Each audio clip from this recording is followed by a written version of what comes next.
until we get to gold level, you're actually still early. And it's only after gold that we start counting, like, how big could this thing be? So you have a 10x until you're no longer early. I actually think there's never been, on a risk-adjusted basis, a better time to buy Bitcoin than right now. I think it's eliminated all the risks of failure. Those are all gone. And I still think it has 10x upside until it's getting started. We think Bitcoin's going to 200,000 or above this year, 2025. I think ETH will get back to a new all-time high. I think ETH is the contrarian bet in crypto right now. Matt Hougan opens with a bold but well-reasoned claim. Bitcoin is still in its early days. The logic is straightforward. Its market cap is only about 1/10 the size of gold's. Until Bitcoin matches gold, he argues, we're still early. But Hougan doesn't stop there. He calls Bitcoin the digital upgrade to gold. And if history teaches us anything, the digital version almost always wins and often surpasses its analog counterpart by multiples. If you're enjoying this breakdown, don't forget to like the video, subscribe to the channel, and turn on notifications so you never miss an update. You can also check out our other videos on cryptocurrencies and the digital asset space, and share your thoughts in the comments below. Every bit of engagement helps with the algorithm and goes a long way in supporting the channel's growth. Thanks for watching and enjoy the video. I think until Bitcoin is as large as gold, we were just getting started. It's still early. And I think once we get to as large as gold, then we can talk about, is it 5x bigger than gold? Is it 3x bigger than gold? Is it 2x bigger than gold? But there's still a 10x until we match gold. And try to think of another area where there's a physical and a digital analog where the physical is still bigger. Is physical newspapers bigger than digital newspapers? Is physical advertising bigger than digital advertising? Are DVDs bigger than stream? I've really struggled to come up with even one example. And so I think until we get to Bitcoin, you're actually still, until we get to gold level, you're actually still early. And it's only after gold that we start counting, like, how big could this thing be?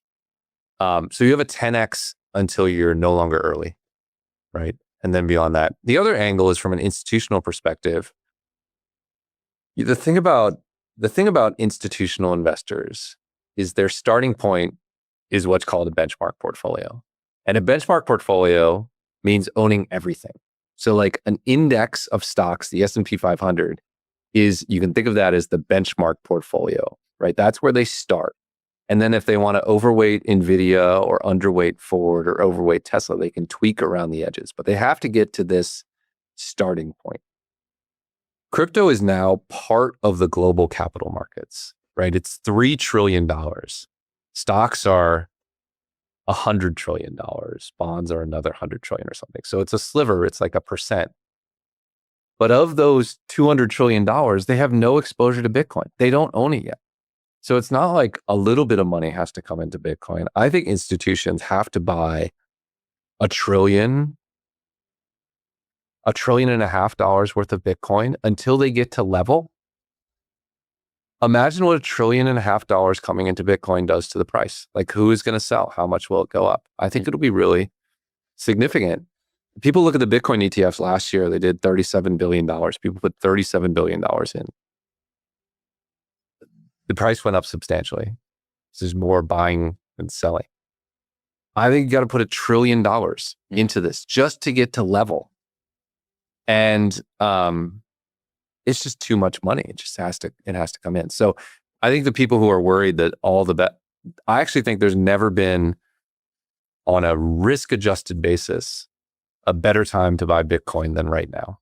I think it's eliminated all the risks of failure. Those are all gone.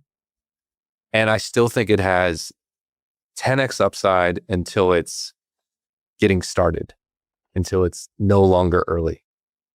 And then I think it has upside from there. We think Bitcoin's going to 200,000 or above this year, 2025. My view is if you look at Bitcoin, I don't want to go too far into prices, but if you look at Bitcoin since the ETF launched, it's done two things. So first, it ran from 50,000 to 72,000, and then it traded sideways. And then it ran from 72,000 to 100,000, and then effectively traded sideways with a lot of volatility. I think that tells you everything you need to know about the market. The ETF introduced structurally more demand for Bitcoin than there is new supply. They bought 500,000 Bitcoin last year. We're producing 165,000. So there's more demand. So why did it trade to 72,000? That was the last all-time high. People are people. They're willing to sell at the all-time highs. Why did it trade to 100,000 and then stop there? It's a round number. That's it. So people are willing to trade at $100,000. I love it. The reason I bring that up is I think if we get north of 100,000, the next place where 200, right? And it'll probably stop there. And, boy, that doesn't sound like a sophisticated CIO view. But you said before, I have one alpha, which is like the long-term big picture alpha. That's right. The keep it stupid simple, Keep right? it stupid simple. There's more demand than supply, and people are people. I think that tells you how this thing People will are trade. people. Yeah. ETH. Yeah, I think ETH, I'm bullish on everything. I realize maybe that's not that interesting. I think ETH will get back to a new all-time high. I think ETH is the contrarian bet in crypto right now. And here's my argument for ETH. What are the things people are most excited about outside of Bitcoin in a serious way right now? They're probably most excited about stablecoins.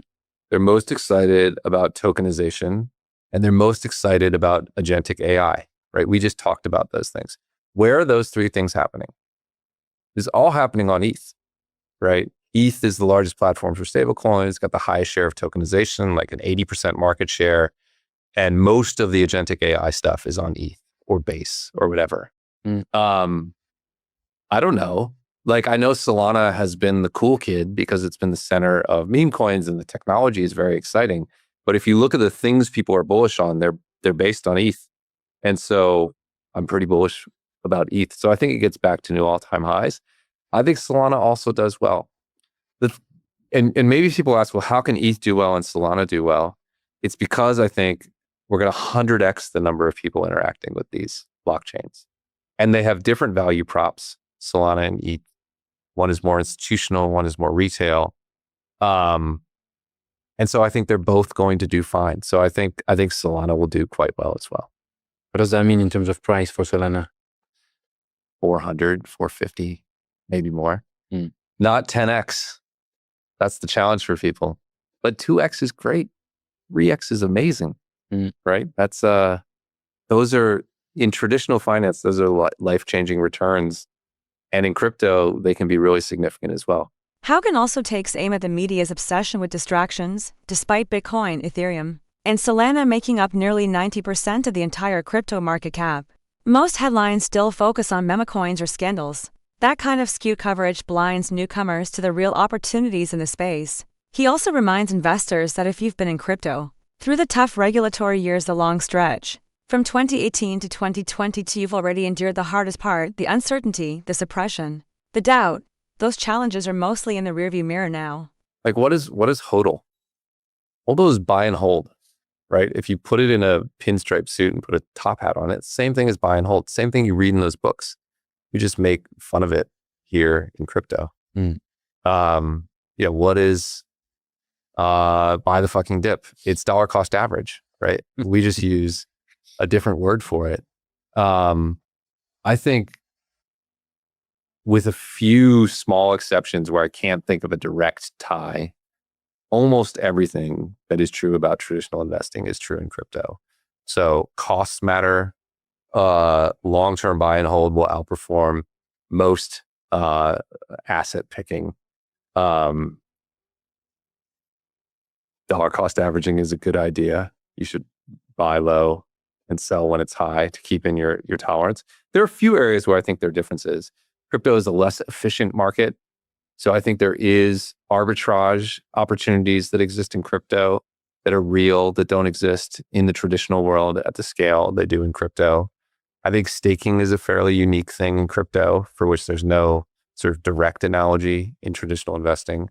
But the same rules of like buy, hold, rebalance, those are going to, those have worked in investing for hundreds of years. I don't think there's anything about crypto that's changed it. If you're in crypto right now, you've had this insight that most of the world hasn't had, which I feel very confident is right, which is that this thing is just getting started and it's going to be really important. It's a generational opportunity. You've already done the hard work.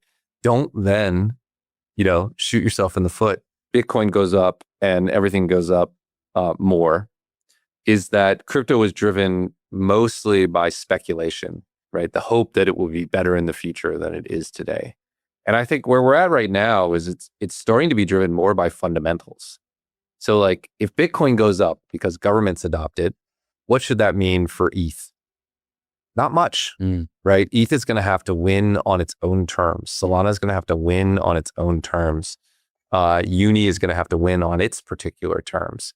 And I think this idea that Bitcoin will drag these other assets up is probably from an era where crypto was mostly speculative. And retail.